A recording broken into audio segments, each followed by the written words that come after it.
I'm Tommy Cows, and this is Dragonheart. There you go.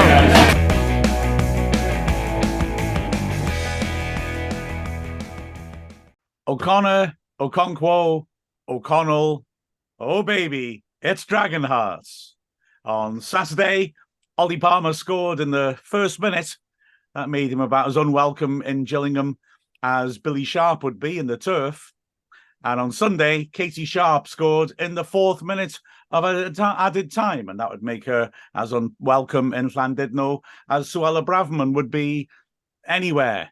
So, a couple of matches to discuss. We've also got a really interesting interview with local businesswoman Kerry Fisher talking about the impact of the takeover on Wrexham. But firstly, hello, I'm Mark Griffiths, and here is Neil Williams, Captain Whitchurch himself, the man who introduced electricity to Shropshire in 2014. How are you doing, Neil?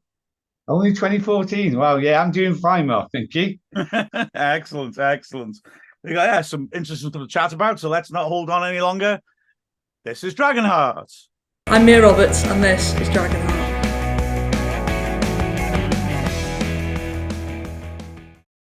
On Saturday, Neil, Wrexham beat Gillingham 2-0. It was comfortable, wasn't it?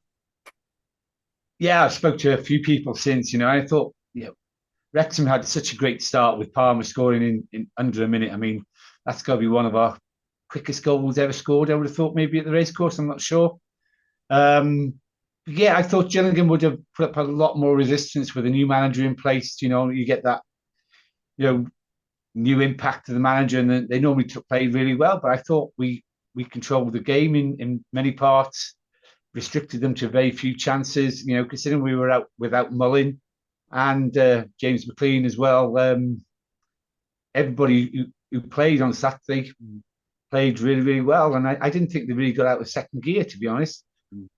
Second half they put a lot more pressure on them, and it was just Wrexham all the time. I mean, Gillingham were restricted in their own half, and great game management by Parkinson. Great selection, and as a whole, the team played really well. Couldn't have asked anything more.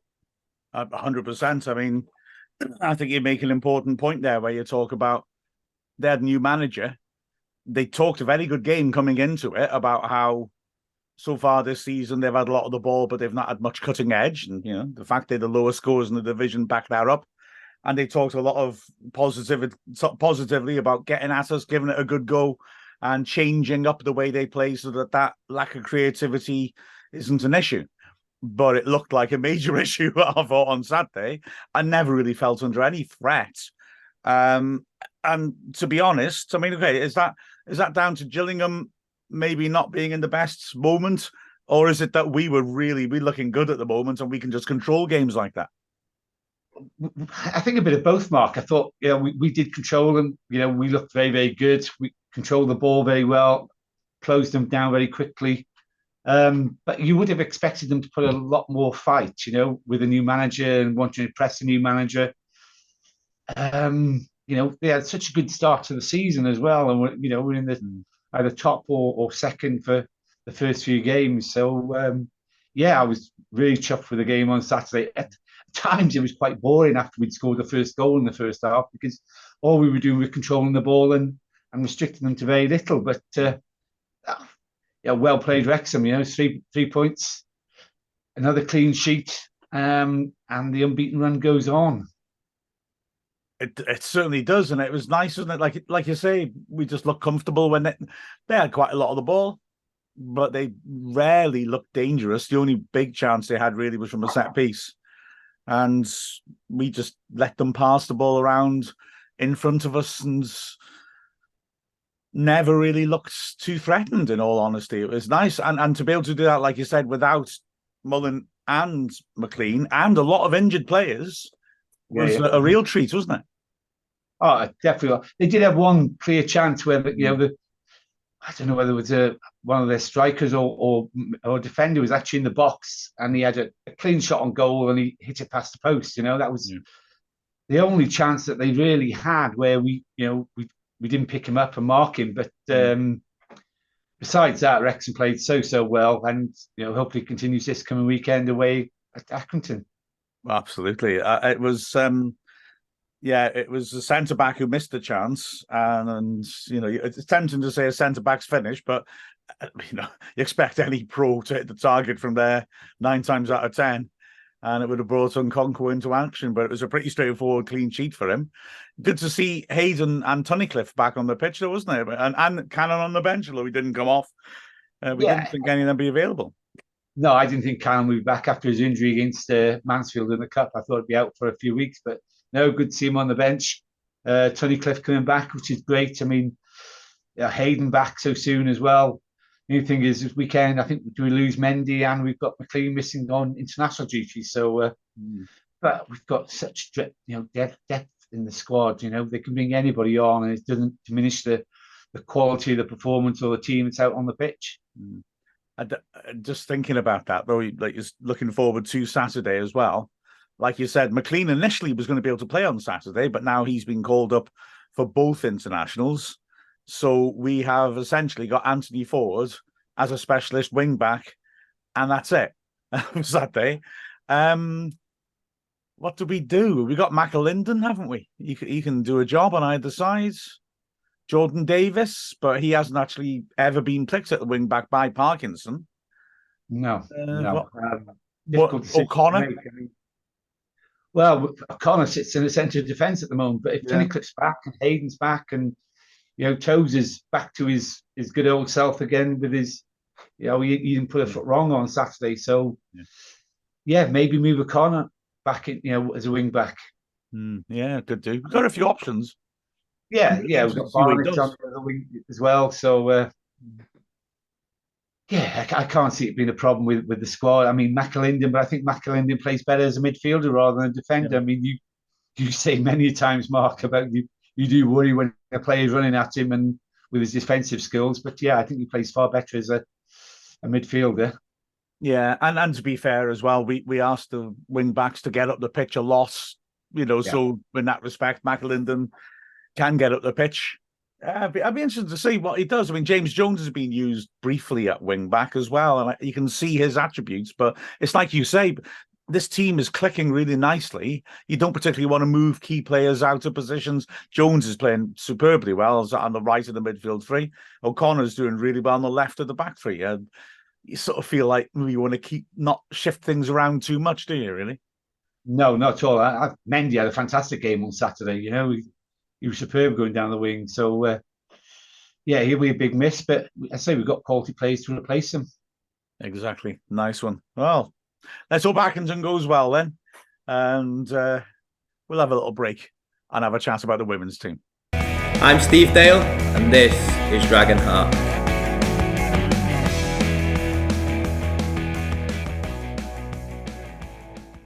Well, the men's team did brilliantly. And the women's team had a tough old cup tie against Llandudno, 1-1-0 in the 94th minute. I mean, Llandudno from a division below, but they really showed heart and they were threatening as well. It's tricky in those sort of situations, Neil, but it's nice to have Wrexham teams who are the favourites and people are trying to pull off giant killings against us for a change, because it's quite a long time since we've had that, really. Yeah, that's a scenario, isn't it? That obviously we played them last season in the same league, and beat them twice. No, we lost once to them. Lost one, sorry. Yeah, we lost 3-2 to them. Yeah. So they're a good team, getting promoted doesn't mean anything. There's not a huge difference in gulf in quality between the two leagues. From what we saw of, Britain Ferry last year, they were a class team, and. Was it Conisky we played at the racecourse? Yeah. They were a really good team as well. So there's not a lot between the two teams. So, Llandudno would have come there to, as you say, to take a scalp, because Wrexham have gone a league above them. But being favourites, always a difficult task, and the opposition always come to try and nick the game. We saw that in a couple of the FA Cup games in the men's league. Yeah, the week before. And as well, Llandudno, I think, had extra motivation because we've over the course of the last year and a half, taken two of their best players from them in Louisa Doran and Mary Gibbard. And so I think maybe there was a sense of, we poached their players and they wanted to give us a bit of a bloody nose. They also had a centre forward, Donaher, who was averaging 3 goals a game. Wow. And, any player doing that is going to be in tasty form. And so they genuinely packed fresh, put a lot of pressure on us early on. But didn't really make many chances. Wrexham defensively have been really good in recent games. And then I would say after that opening 10 minutes, we were the better team. We had spells where we put pressure on. Their goalkeeper made some fabulous saves. Megan Robinson. She, especially at the start of added time, when Gibbard tried a shot, nailed a volley on the stretch from 6 yards out, right inside the post, and somehow Robinson tipped it round the post for a corner. But then that's where the goal came from, because sadly Robinson, having been so brilliant, then really got a bit stuck underneath the ball for the corner, didn't reach it, and Katie Sharp scored. Katie Sharp classic. Just any centre back would be delighted with charging in, scoring from about an inch out. But very much a case of, I want it more than anybody else. There were defenders around, and she just tore in and launched at it. And I really don't know what part of her body it came off, but it didn't really matter. The fact was, it was that, I want it more. It's on the line. And she just hurled herself bodily at it. And we deserved it, but Llandudno were excellent opponents. Which again shows that, you just mentioned Britain Ferry, you just mentioned Connors Key Nomads. We're talking about Llandudno giving us a good, tough game. Having 8 teams in the top division, the Welsh FA need to look at this. There's clearly sides that could build and grow up that division who'll be able to compete. And I don't know, Neil, I put it to you that the best way to grow a division is to give people an opportunity to get in there and grow and show they're worth it. Yeah, I don't understand why there's only 8 teams in there.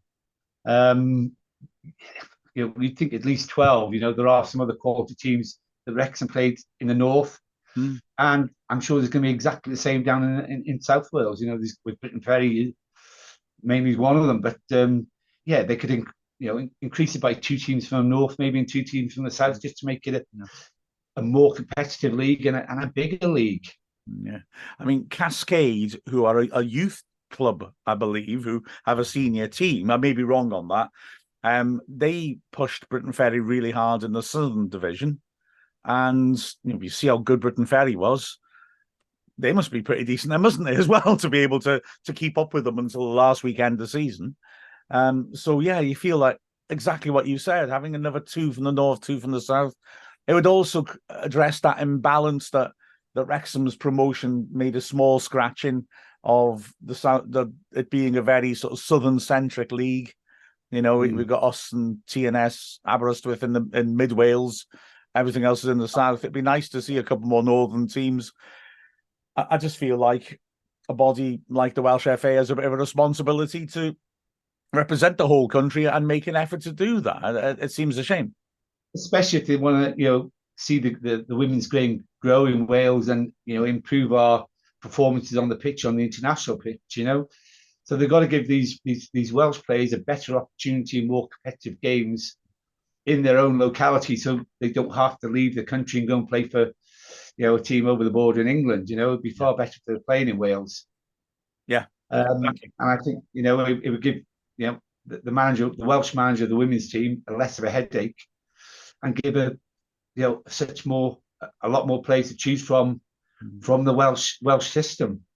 Yeah, I think in the previous Wales women's squad there was one Welsh League player, which I guess mirrors the men's situation, doesn't it? Really, yeah. But it would be great to see, the division built up. And my gut feeling is this is a sort of once in a lifetime opportunity when you've got Wrexham flying like this. Swansea are playing us on Sunday, and they're playing them in the proper stadium. Swansea don't usually play in the big stadium in Swansea. Cardiff will be doing likewise. We've brought a buzz to women's football in Wales, and I just feel that that's got to be grabbed hold of by the Welsh FA. because this is not something that happens every day. You know, Rob and Ryan's impact on the men's team, on the town, is massive. They can have a massive impact on the women's game in Wales as well. But, you know, other people have to play ball, for want of a better way of putting it, you know? So they've got to take this chance, I think, and go for broke. I know they might see it as a gamble, but I just feel that, you know, let's not just let this moment pass and then women's football doesn't develop anymore in Wales. No, because that moment won't be there forever either. So, you know, this is a prime time to take the opportunity of, increasing the competition in this league. And, you know, apart from the Scottish League, you know, which other league has 8 teams in it? yeah, fair point. Yeah, I don't know. Anyway, that's me griping. Oh, I was going to say as well that team Cascade are also in the quarterfinals of the Welsh Cup alongside us, which again suggests to me they must be pretty decent. So yeah, very, very, very good. Give them a shot. You know, it seems we're away at Swansea on Saturday. So again, away at Swansea on Saturday. On Sunday. Sorry. And that's again another big test, a hell of an occasion in Swansea's city's home ground. I just think it's interesting because we've had a lot of wins in the last 3 games against sides who you'd think are competing to be in 3rd or 4th place, and we sort of saw ourselves in that situation. But now we're 2nd. Swansea are 3 points behind us. If we could get a win there, I know there's still be 6 games left, but we'd have a 6-point gap to 3rd place, and that would be a hell of an achievement to actually be 6 points ahead at that point of a side with genuine title ambitions and hoping we can hang on to it and compete with Cardiff for the top spot. It just feels way ahead of schedule and brilliant, to be honest. Definitely. And didn't Cardiff beat Swansea recently as well? Yeah, the last league game a fortnight ago. Yeah. So it's Cardiff for the team huge game for Wrexham then on Sunday. This will tell them exactly where they are, you know. Playing Swansea, big stadium. There'll be quite a few fans there, I'm assuming. So, yeah. And the great thing is as well, if we win that, right, we've just put ourselves in an amazing position. But also, if we win that, we've then got 2 games coming up against the bottom 2.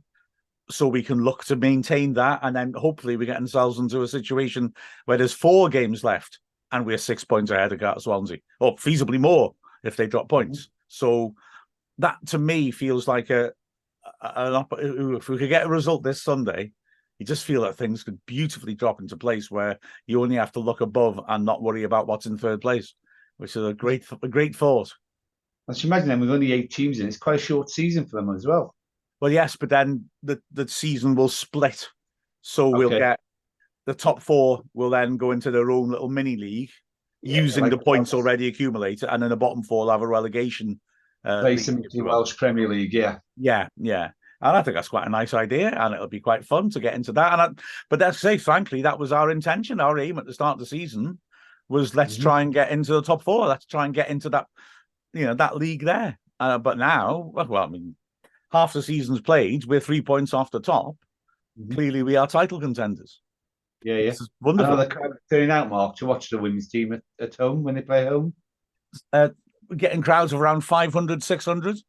Excellent. Which is superb. I mean, you'd get more if it was at the racecourse because it would be an occasion, but that's an excellent crowd. And the seats are usually pretty much all gone at Kevin. And it was a rotten day on tell you what, Sunday was a day to stay by the fire and watch the game on the TV. Oh, it was a horrible day on Sunday. Yeah. But that, crowds like that are actually more than a lot of the Welsh Premier League. Yeah. Well, honestly, exactly. Very good crowd.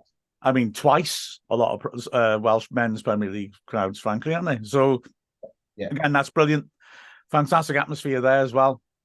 I wholeheartedly encourage people to watch it. I go down there, and all the games are streamed if you can't. Got hiccups if you can't. So, yeah. It's just brilliant to watch. Oh, I might also, I know this has come. Oh, the hiccups are getting big now. There's a brilliant podcast that is not part of the club's podcast family, but I wholeheartedly strongly recommend. I'll put it in the comments of the video and the podcast. There's an interview. It's the first podcast of a series called "This Girl Can Play," and it's an interview with Lili Jones. And all I can say is that Lili Jones comes across so well. She is so articulate. Absolutely brilliant interview, and I strongly recommend it. I mean, obviously, watch the rest of this first, but then that's a fabulous podcast. That is, and as a first episode, it's really promising of what's to come with those guys. So, very, very good stuff. Happy days. Right, we'll have a listen now to Kerry Fisher, who is not a tribute act for Princess Leia. So, yeah, Star Trek joke. Yeah, not bad. That was awful. It's a weird one, this, because I was actually in the Overton Arcade in town and bumped into Kerry, and she runs the opticians at the end of the arcade, which is called Eyecadia. And she was just fascinating, talking about the impact of Rob and Ryan on the town and in a business sense. And I've sort of always wanted to do a bit more about that, to talk about it, because I feel like it's intangible, but really important. Mm-hmm. And so we had a chat. So after this, have a listen to Kerry Fisher. I'm Mike the Ref, and this is Dragonheart.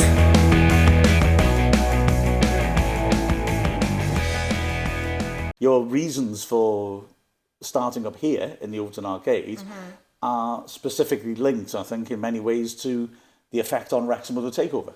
Yeah, absolutely. There's many different reasons that went into it, but one of the main reasons why I knew it was going to be successful is because how much Wrexham is changing and adapting since the takeover. So it's not just making it a positive impact for people's, emotionally a good impact, but also economically as well.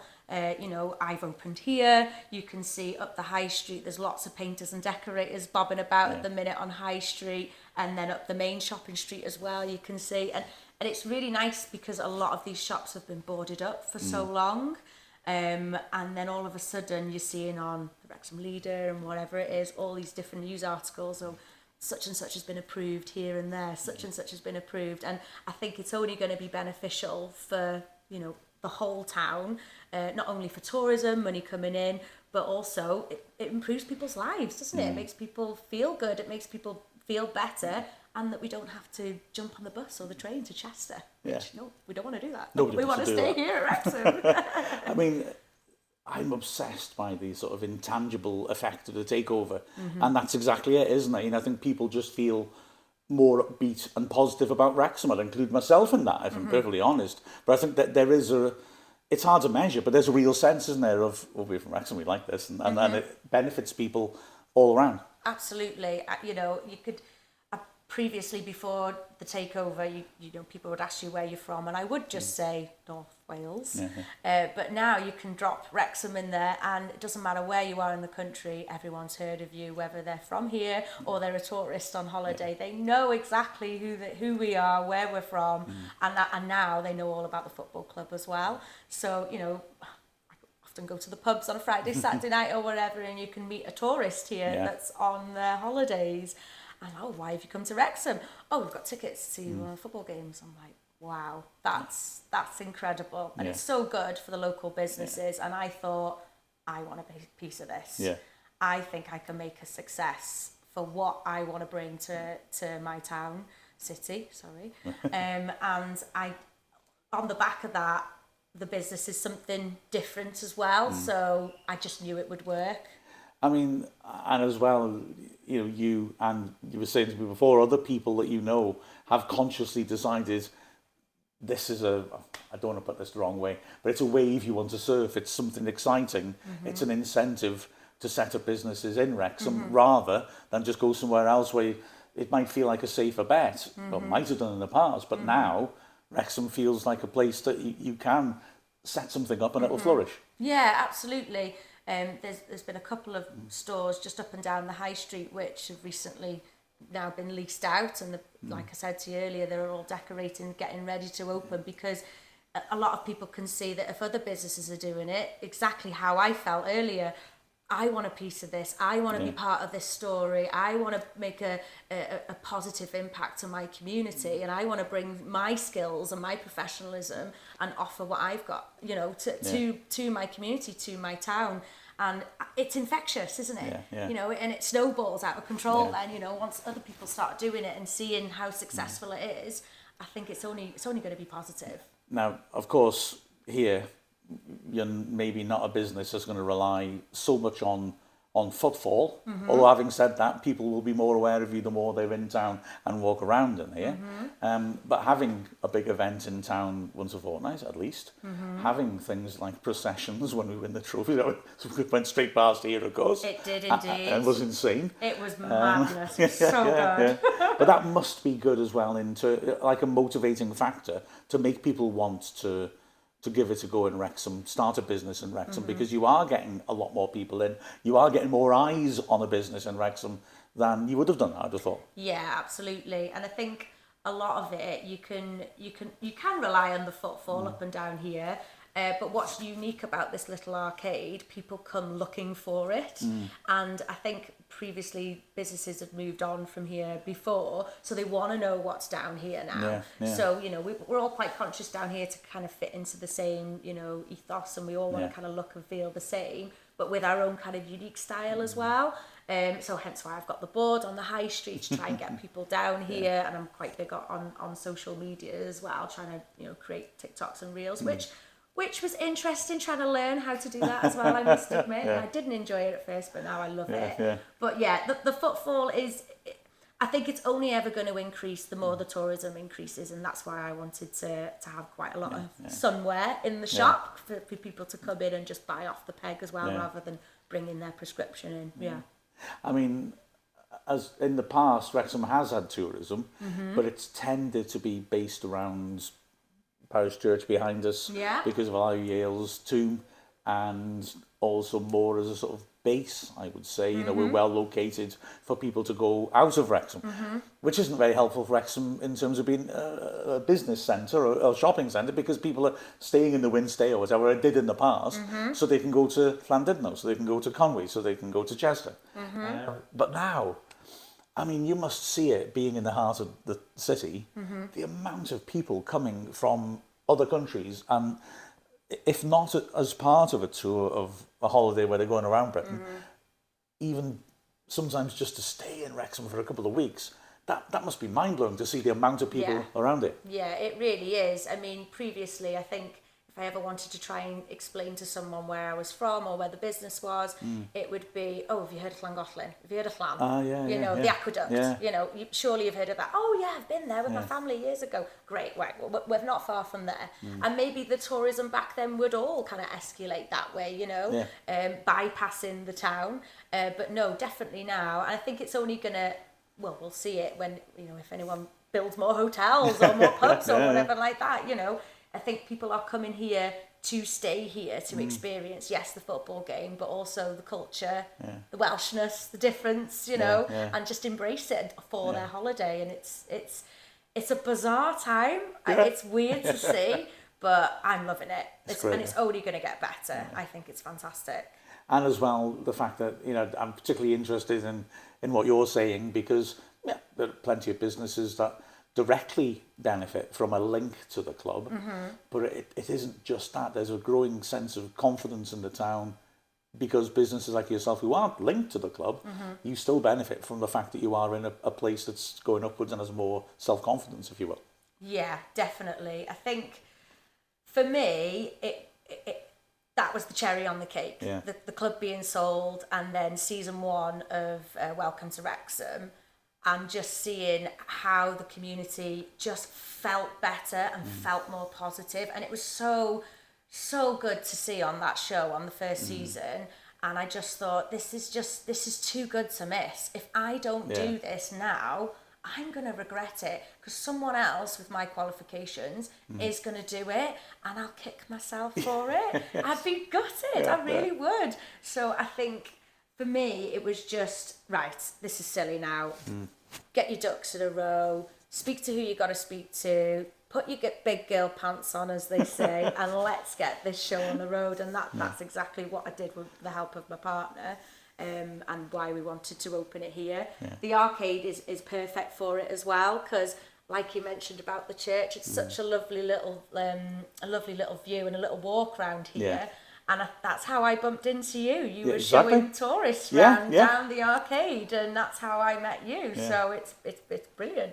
But it's so beautiful that you are going to get more tourism around this spot, aren't you? So it's only going to be better. Yeah. If I had £1 for every time I'd lined up ducks while wearing my big girl pants, I tell you.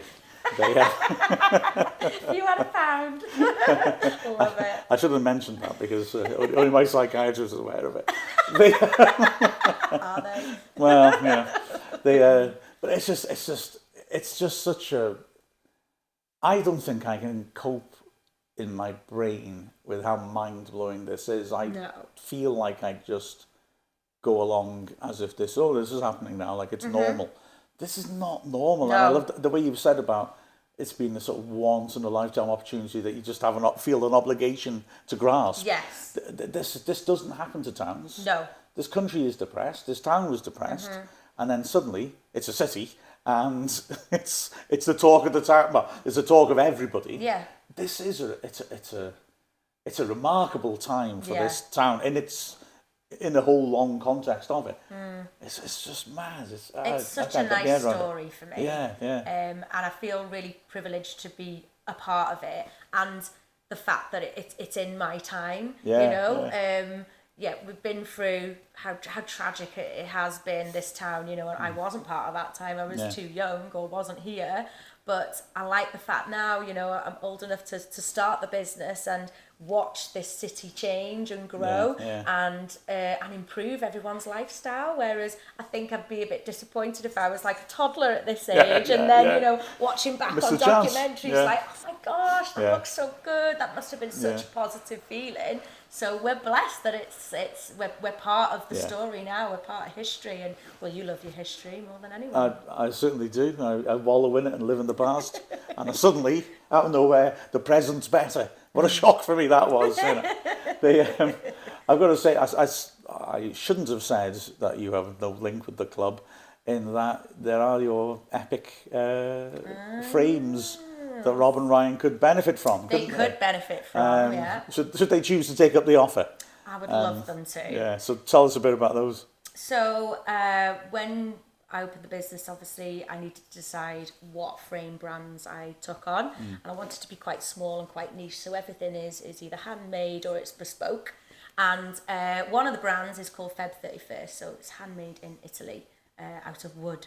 And you can get really creative with it. So basically, you tell them what you want it to look like, what shape, what size, what colour, and then they make it out of 13 layers of wood all pressed together. It's all custom made, so there's zero waste, so it's a really sustainable company as well. But the idea for either the Rob or the Ryan frame, depends who gets it first, I have printed, they have printed it, so in fact, the Wrexham AFC badge on the front of the frame. Yeah. So the idea behind it was to gift it to one of them. Now, I know they both wear glasses. I know Ryan wears them a bit more often that I've seen on the show and stuff. But I was thinking of maybe making them a pair of like sunglasses, maybe to wear at 1 or 2 games, when the Welsh weather graces us. That was my idea about it. So the frame is absolutely beautiful. I've made it in quite a masculine shape. It's quite a boxed off shape. It is on the socials for anyone who wants to take a little look at it. But that is the idea about it. So watch this space. And we should emphasise as well that you're fully aware of copyright law, and so absolutely. It would be a gift rather than something you're trying to make money off. It is absolutely a gift. Yeah, a lot of people have reached out saying like, "Is this for sale? Can you make me one the same?" And it is a one-off. But I can, along with the designer, make Wrexham themed spectacles. That I've got one up there, which I didn't show you the other day. When you were here, they have, because they're made out of wood. They've burnt in a Welsh dragon on the side. That's very good. And so then I made it's a red, green, and white frame. It's absolutely beautiful. Nice. But they're on the socials for anyone to take a look at. But it just means you can get really creative.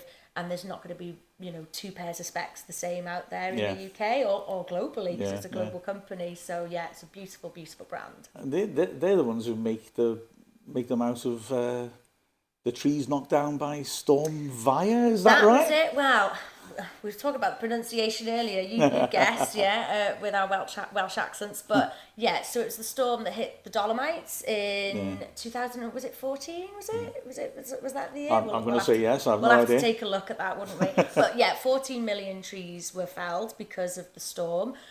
So they have kind of encapsulated all them frames, and they use that for their wood for the Feb 31st brand now. So rather than it being burnt and go into waste, it's all being used along with the Italian government to be able to become something positive. It's a stunning brand and a really nice message, especially for today's, you know, sustainability message. People, they are bothered about where their goods come from now, how they're produced, and then what happens to their goods when they're no longer in use. So, you know, having an acetate frame, you know, things aren't going to, you know, it doesn't have the same sustainability message as say, the Feb 31st do. So, yeah, it's a really nice story from them.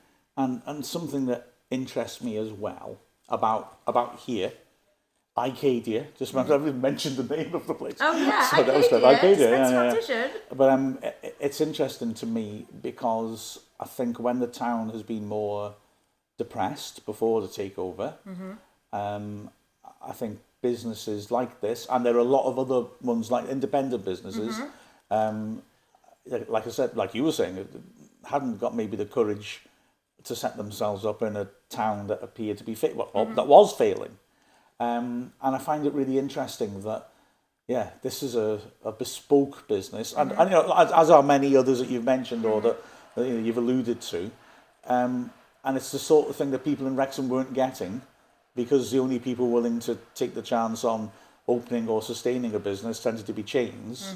And so the actual nature, I think, of Wrexham, in terms of what we can go out and see and do in the town, has improved massively. And I think that's part of your ethos as well in general, in terms of you want to offer, you know, a sort of, like the frames you just talked about, something unique rather than something generic. And that's just that in general across all businesses in Wrexham. That's a very positive thing for us to have, isn't it? Oh, absolutely. And, you know, I think one of the first people that I told that I was going to be doing this, no names mentioned, they said to me, why don't you open in Chester instead? And I was just, I was really disappointed in that comment, to be honest, because I'm like, well, you know, people complain that there isn't enough in Wrexham, so we need to start doing this, and we are, it's working. But yeah, I think with my previous job, sales repping in the optical field for years, I've driven around different towns and cities and villages seeing what's on offer, and I wanted that for, you know, my community as well. So the bespoke handmade frames, you know, the different styles and brands that I've got here, they weren't available, and I wanted to make them available. And I also wanted to make the practice feel different as well, so I wanted it to be a much more relaxed atmosphere. You know, have a cup of tea, have a beer if you want, you know, we've got a pub next door. True enough, Yeah, so it's nice, relaxed, it's not, you know, it's not clinical, it's, you know, I don't do eye tests, it's much more focused on retail, and it's just bringing things that from eyewear that I've always enjoyed and experienced for the past 10 years living in other cities to this city, and letting other people embrace it and enjoy it. And so far, it's been good so far. Brilliant. And I'm really enjoying it as well. I'm loving it. And that growing independent sense in the town, like I said, improves our quality of life as people living here. And in the pub you allude to next door, the Drunk Monk. Yes, you know, I mean, you know, I assure you, as a big fan of Belgian beer, you know, for a long time we certainly haven't had any Belgian beer bars in Wrexham, but now we've got a few different independent places around, and it's just nice to see, isn't it, when so many towns, I mean, I know from following Wrexham and doing commentaries and away games, so many towns look exactly the same as the others. You go out to buy something, you'll get the same experience wherever you are. Globalisation isn't a good thing, and then now Wrexham is now getting these independent setups, and as you said, you you favour the luxury item ahead of the mundane, which again is something you wouldn't have got in Wrexham as much, I would argue. So it's really positive, I think, in a lot of ways. Yeah, absolutely. I mean, every town in the city has been taking a nosedive, you know, economically, and it's really tragic. But just as an example, you look at Shrewsbury. Shrewsbury has got the longest independent trading street in the UK, I believe. I could be wrong. We're not big on fact checking here, whether it's Italian storms or Shrewsbury claims. Don't you worry, we're not fussed. From when I last checked, it was the longest independent. I think it's pronounced the Wiley Cop. So it's not far from the NCP, park at the bottom, and then you walk up that big hill. It is bustling, it is busy, it is rammed, it is beautiful, it's full of independent traders, and they're not just independent coffee shops. You know, they're people with their skills and their talents. There's jewellery makers, there's clothes makers, there's absolutely everything on that street, and it's booming. So if we could take that kind of ethos and bring it here to Wrexham, well, I think we already are. It's starting, you know. I think it's only going to improve, you know, people's job prospects as well, because getting involved in it, you know, and then also the economy, and then people are going to want to visit more, so it's only going to be beneficial. And that's exactly what I wanted to do with Eyecadia. I didn't want to stock frames that you could get in the big malts, basically. There's within eyewear, there's a place for everybody in our industry, and what I was offering was not available. Like I mentioned earlier, someone said, well, why don't you open in Chester? I'm like, no, let's bring it here. If it can be successful in other towns and cities, why won't it work here? Let's try it. That was the point, basically. I really wanted to make sure that everything was available for people. You know, it wasn't just like, oh, well, I can't get that round here. You know, because we've always had that, haven't we? So. Well, exactly. It's that and it all comes back. Like I said, I just feel there's an intangible but clear sense of self-worth in Wrexham now. People thinking, why can't we have that rather than this place is depressed? I need to ask you one more thing, which is that you've said to me, and you're not necessarily a football fan. You're not a football fan, and I forgive you. As a high priest of football, I absolve you. Thank you. You're welcome. That's okay. I'm getting there. I've been to a game. Oh, right. Fair enough. Yeah, fair enough. I got taken to a game, and it was really enjoyable. Yeah. And I've always really, you know, when you see games on the telly and like the crowd are going absolutely nuts, and I'm thinking, oh gosh, it's excessive. But when I was there, I couldn't. I was gone. It was amazing. It was such a good experience. I'd like to go to another. Right. I think I will. But having said that, you really, well, you said you've watched Welcome to Wrexham, the first series twice. You're up to date with the second season. You know, I mean, I'm just interested from that perspective as somebody who didn't go into it as a Wrexham fan or football fan. You know, what is it that appeals to you about it? What is it that you think it does so well? Watching the show. Yeah. It's honestly, can I be really honest? Please do. This sounds like I'm going to get insulted now. No. I love it. I love seeing people I know on the telly. Yeah. Oh my gosh, like people I used to drink with in the Swan on Pen y Bryn on the telly. It wrecks my brain. And then obviously now, because I run the business here in the arcade, and I'm in town most days now, seeing all them highlights, you know. Well, I watched an episode last night. It was the Notts County game, and you know, there's always like little screenshots from around the city, isn't there? And last night's game, there was a little bit that was outside the front of the arcade here, which is going to be a new wine bar, and that for me, it ticks my emotional box. I see it, I resonate with it, and I want to be a part of it. And it's about the club, obviously it is, but it's more than that now. It's about all of us, whether you're a football fan or not. I've even bought a shirt.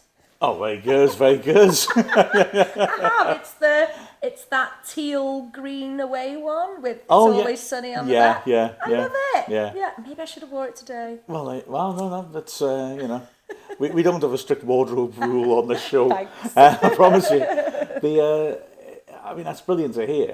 My theory, which I'm sorry, I'm going to say it again. I know I say it every week. I feel like the reason it's big and draws people in from around the world to come here is because it's not really about football. It's about a town. It's about people, and the football is an incidental part of that, an important part of it, but incidental in many ways.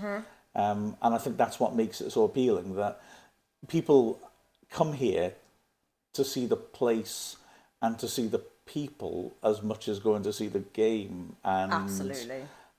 100% in my experience, I've met lots of supporters who come from different countries. And firstly, it's a privilege. It's an absolute delight. It's lovely. I bet it is. But secondly, we don't tend to talk much about football. Really? We genuinely don't. This took me as a surprise, and now I get it. People don't want to come and meet me to ask me what I thought of a Wrexham game. They've seen me or other people in Wrexham as a person who lives here, and they just they feel, you know, they know us to some extent, want to come and chat. Yeah. Just want to come and chat and It's all emotional. and maybe tell their story as well. And that's brilliant. It's brilliant. I didn't get it at first. I thought, you know, I thought people would come here, we've seen a football show, let's talk about football.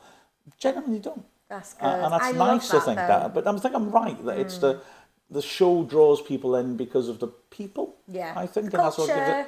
I Yeah. think if they'd have bought an English club maybe, I think this whole ride would be completely different. Yeah. Because I think what's unique about, well, not unique about us, but I think what's really good about the Wrexham club is because it is in Wales, and we do have a different mindset and a different culture, a different language for some as well, which we talked about earlier. But I think that has definitely helped with the story and the brand of Wrexham. And the Rob and Ryan story, absolutely, of being Welsh as well. Yeah, I think it does. You know what? I don't think I've ever said this out loud, apart from ranting in front of the telly to my wife. Hi, Emma. Sorry about all those years that I'm putting you through. I find that national media in Britain looks down its nose at Wales and Welshness, that if the Welsh language gets mentioned on a TV show, it's generally to laugh at it.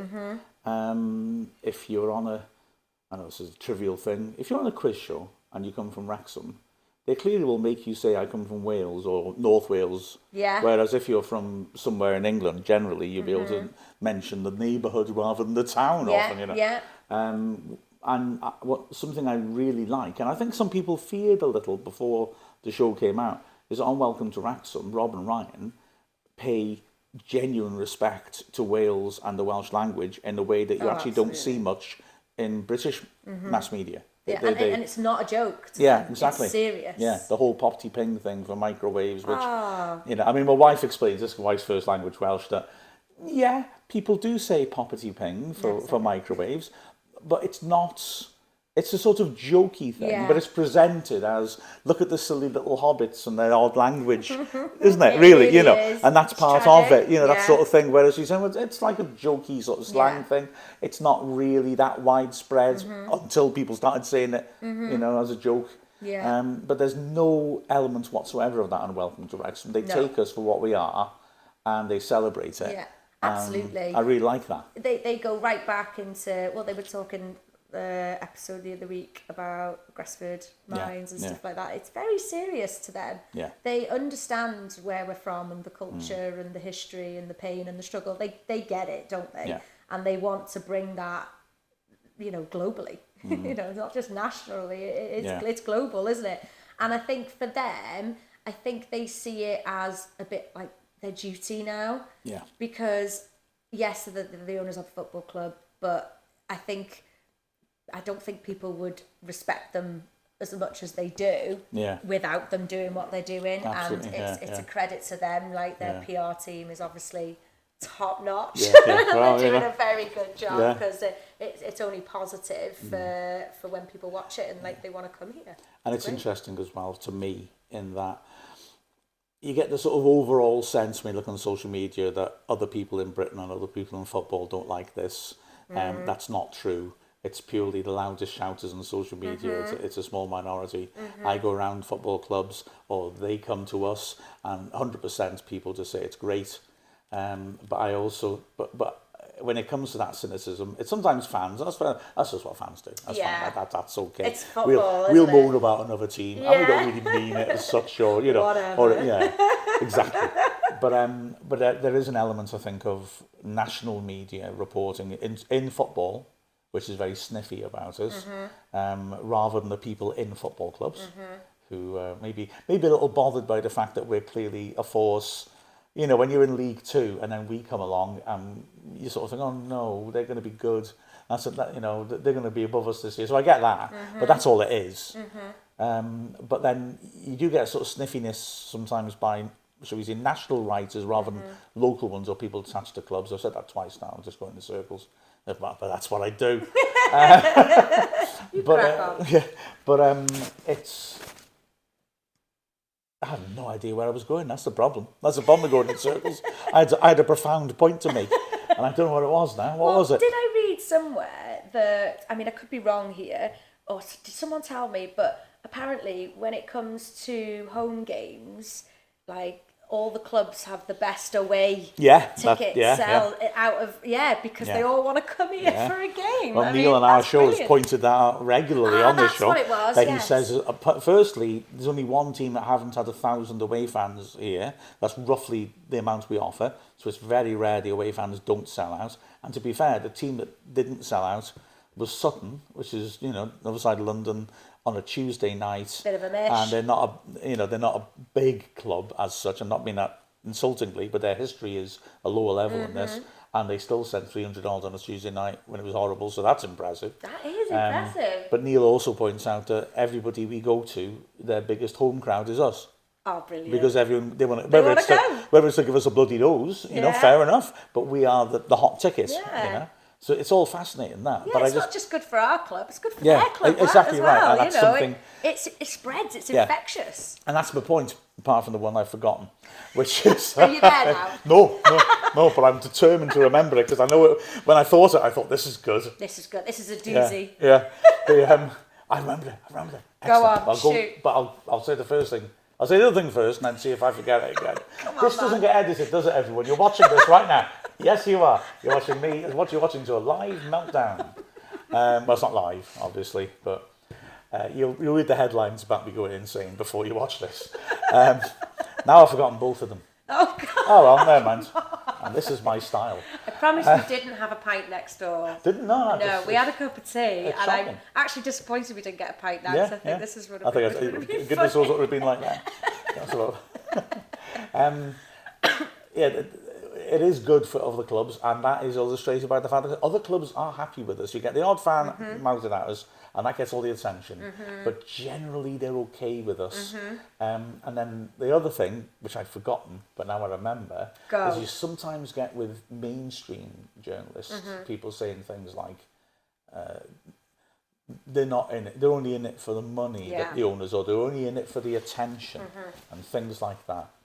And that drives me absolutely insane. What do you say to them fans? Well, no, I mean journalist fans, I suppose. Yeah. Rather than fans. Yeah. And it always fascinates me that these people, like I say, there'll be national media generally. I'm not painting them all with the same brush, but they will have this perspective of, well, we always look down our noses at this sort of thing, or American owners, which I find uncomfortable, because you can't just lump all people from one nationality in together. I mean, goodness me, surely we should know that by now. It's 2023, come on. Yeah, exactly. Thank you very much.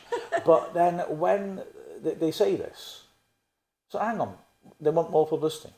Well, we got arguably the biggest film star in the world, and a man who founded and stars in the longest running live action sitcom in history. Will they really get more attention by making another TV show? I think they've got enough attention. I don't think they crave for that. And as for making money, buying a 5th Division football club, putting millions into it, and then generating loads of revenue from things like Welcome to Wrexham, from sponsorship, and from good management, and putting it all into the club. Now, you got more business acumen than I have, but that's not them making money. No.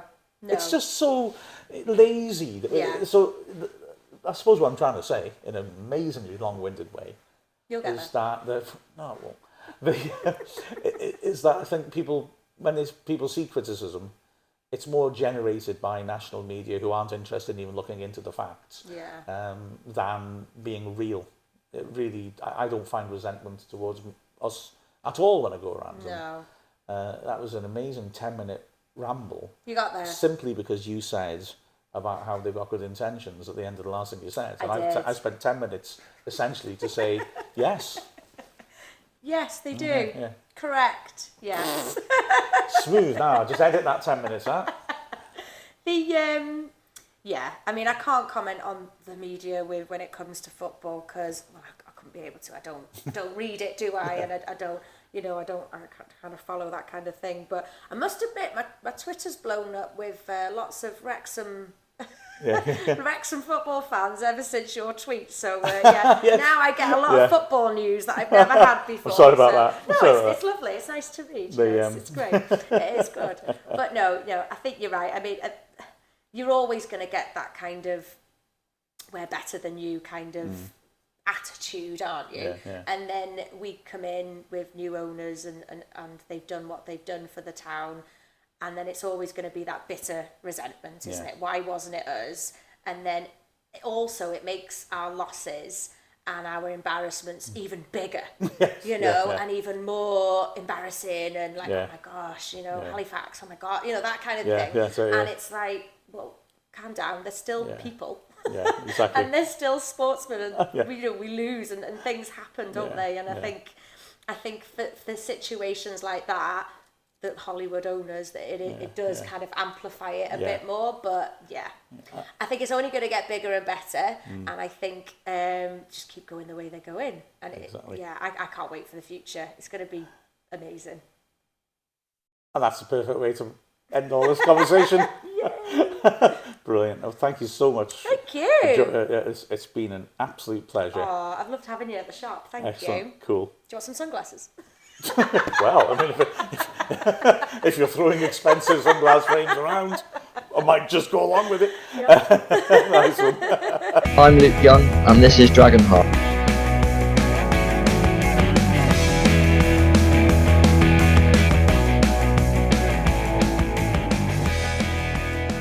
So there's Kerry, and she was brilliant, absolutely superb, fascinating and articulate about the subject of the business and confidence that impact of Rob and Ryan. Now, Neil, you're a small businessman. I mean, you're not a small businessman, but you're a businessman whose business is quite small, if you see what I mean. You're taller than I am, I reckon. Independent. Independent, yes. But I mean, you've taken a bold punt, because obviously if you open the photographers in Whitchurch, most of the locals will think that if you take a photo of them, you've probably stolen their soul. And yes, you flourish. Wearing your independent businessman's hat, it is true, isn't it? It's hard to put your finger on the exact benefits, but the truth of the matter is that Rob and Ryan coming in has a transformative effect on the town and on businesses, even if they have no direct links with them. Oh, totally agree with you, Mark. I mean, you see, going back to Saturday, so away end, totally sold out. Gillingham, it's in Kent. You would never expect them to sell nearly 1,200 tickets to travel. All those 1,200 people come to Wrexham, walk around Wrexham, spend money. I'm assuming a lot of them do. Yeah. And that's just one team, and nearly every team have sold out their away allocation this season, which brings added money into the town, spending, whether it be in the pubs or cafes or whatever. It's all beneficial to the town. And it's just, we've got to think there's 10,000 people going to a game every game now. So again, they're all coming through the town and in the town. And it's a good, feel-good factor. People going out in the town before and after the game. It's got to have a huge, huge impact on the revenue of the local businesses in town, especially, in the town centre. Even myself, even though you have a bit of fun, I mean, Whitchurch, no electricity. Yeah. We see the benefits even over here in Whitchurch. The number of people who come in, because we've got Wrexham stuff in the window. You come in and talk about the club, and I had a couple of people in from Kent the other day. They've moved up to the area, and they're avid Wrexham fans now. just through watching the documentary. So yeah, I've had people from Wrexham come and have shirts framed, all kinds of things, because they linked me with the club through the commentary. But they come over to Whitchurch. We have a lot of people from outside Whitchurch now who come over to us just because we're involved in Wrexham in some way, and we're Wrexham fans. It's like a Wrexham family to a degree. I mean, the international thing is remarkable too, and that clearly brings a lot in. You see a lot of fans from other countries who are scouring the club shop and coming out with their arms full of stuff. But then as well, they also come and see Wrexham as a normal working class city in Britain, and they learn a bit about that. They'll buy local produce. It's fantastic. I mean, there was a news story in August that Brighton and Hove Albion, the football club, contribute £595 million a year to the actual city's economy. Now, I do wonder where exactly they're measuring that from, but I mean, it does show that a flourishing sports team can have a big impact, and Wrexham's near the town as well, whereas Brighton's ground is a bit further out. So it's a heck of a thing, isn't it, that Rob and Ryan have done for our community? Oh, huge. I mean, the fact, I don't know whether it was a fact or whatever, but they came out with the tourist board reckon it brought £1 billion into the North Wales economy. Wow. Where that figure come from, I don't know. But yeah, if that's the case, well done, Rob and Ryan, for putting Wrexham, putting Wales on the map and bringing all these foreign tourists in, because a lot of people from outside the country never knew where Wales was, never know Wrexham. Yeah, 100%. It's amazing, isn't it? Yeah. I don't know. Well, that's an upbeat, uplifting point on which to end, I think, isn't it? Absolutely. So thank you very much, Neil. It's always a pleasure. Brilliant. Yeah, and you welcome. It's a pleasure to be with you, Mark. No, it's not. You know I'm awful. But I like you. But I think that is the ideal final word. So see you all soon. This is Dragonheart.